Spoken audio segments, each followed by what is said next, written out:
இப்ப காவேரி நிம்மதிக்கு அங்க என்ன பிரச்சனைங்கிறீங்க நீங்க? அவதான் எனக்குன்னு முடிவு பண்ணிட்டு இதுக்கு பின்னாடி இருக்கிற ஒரு சின்ன வீட்டுல தான் நான் இருந்தேன். அப்படி உங்க பொண்ணு தான் எல்லாமே எல்லாத்தையும் தூக்கி போட்ட வர ரெடியா இருந்தேனா? எதுக்காக என் மேல இவ்வளவு வெறுப்போடு இருக்கீங்க நீங்க? சொல்லுங்க.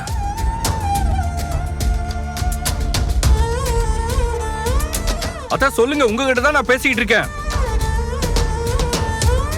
எப்பா, என் பேத்திய உங்க கூட வாழ வைக்கலான்னு தான் நானும் நினைச்சேன். ஆனா அது சரியா வராதுன்னு நல்லாவே தெரிஞ்சு போச்சு. சரியோ தப்போ விலகி வந்தாச்சு. நீ போய் உன் பழப்ப பாருப்பா. எங்களையும் எங்க பழப்ப பார்க்க விடுப்பா. அம்மாச்சி, என்ன மச்சி நீ எப்படி பேசிட்டு இருக்க? நானும் பேசுறேன்னா இங்க என்ன நடக்குதுன்னு தெரிஞ்சுதான் பேசுறேன். என்ன நடந்துச்சு? இல்ல என்ன நடந்துச்சுன்னு என்கிட்ட சொல்லுங்க முதல்ல.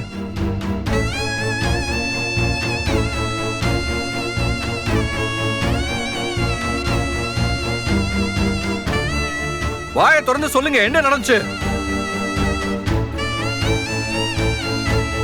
என் கூட காவேரியை வாழ வைக்கணும்னு ஆசைப்பட்ட நீங்க இப்ப திடீர்னு இப்படி மாத்தி பேசுறதுக்கு என்ன காரணம்?